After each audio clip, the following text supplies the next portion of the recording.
If they could drag President Trump in the court for defamation, I'm damn sure going to drag Governor Youngkin in the court. Now look at it like this, people. This is what Governor Youngkin is upset about. He's upset that he has to sit down to piss, and he's upset that an 80-year-old church lady dressed in her Sunday best been handling his ass up in Richmond named Louise Lucas and her blue wall. Now, I can't do nothing about that, Youngkin. They can smell a punk from any kind of direction. That's one of their gifts over there as being a Democrat. Me, on the other hand, I can smell a pussy because I know I'm a man. Now, let me get this to the other side. Listen, we ain't friends, we ain't cool. But I can tell you like this, if you're going to come after me with the truth. If you can't, oh well, so be it. I'm going to come back with you with the facts. Now, let me get this straight. Governor Youngkin is going to lie on Winsome Sears, on Glenn Studevant, and Ty Gilbert, all them people on the floor that said his veto legislation was going to give illegals the ability to become police.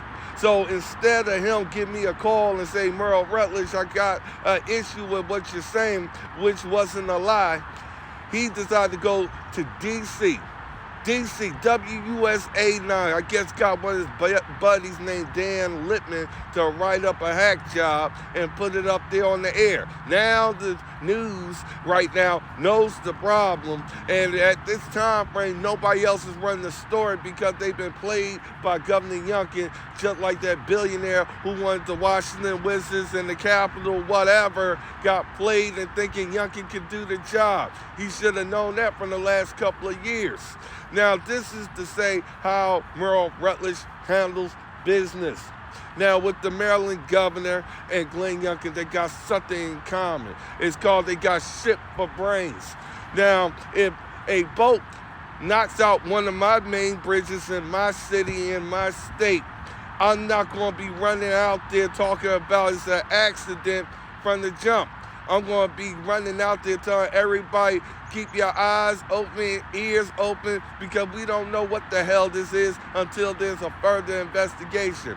It looked like Wes Moore was so busy putting the pancake makeup on and talking to Biden and his peoples, talking about how we're going to cover this crap up, decided to get up on his nice little microphone and try to give out a speech that said to Merle Rutledge, you must be bullshitting America. We all know that boat made a suspect turn, and you know what a suspect turn means, Westmore. And the other thing is, what the hell was on that cargo ship? People been asking for days. There's something else going on. It don't smell right.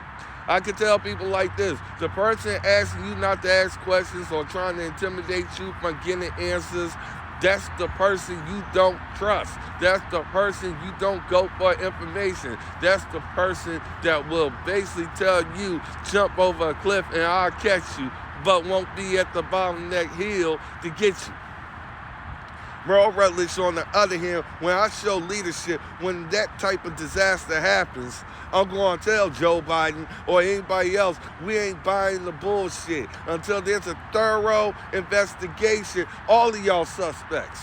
Because there's been too much bullshit happening all across America and y'all can't seem to explain it. It's either y'all that dumb or terrorists have basically showed us how good they are to weak leadership.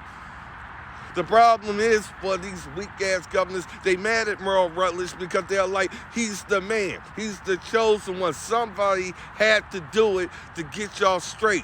I'm sorry, you're not going to tell Merle Rutledge what happened out there in Baltimore was an accident until I get certain questions answered.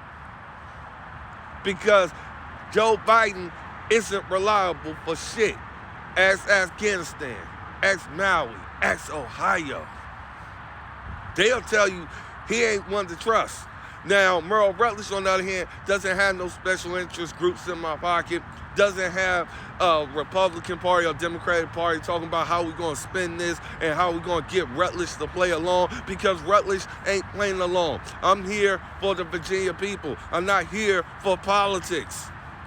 That's what got us in this mess, because people had to make sure they look good for the camera instead of looking good for leadership. See, Youngkin, just know this. And what's more, take this as a learning lesson. You should have known better when you was raised. You know good and damn well those loved ones who lost their life, those construction workers, those families ain't buying that shit. I can tell you that one. See, there's a lot of questions here. And guess what? What do families and people who love somebody do? They're like, hold on, it's too soon for y'all to just jump to conclusions and just say, hey, that's an accident. Because what I see right now is my loved one who's at the funeral home getting funeralized while y'all up here trying to look good so y'all can say y'all have some national profile. That's what it's all about. They try to get rid of the patriots for all these punks and rhinos and those who don't give a damn about this country. I told you I'm running for Virginia governor, not because I'm emotional, not because I am my feelings. It's because I know nobody else could run Virginia better. Period. Y'all have masquerade around trying to look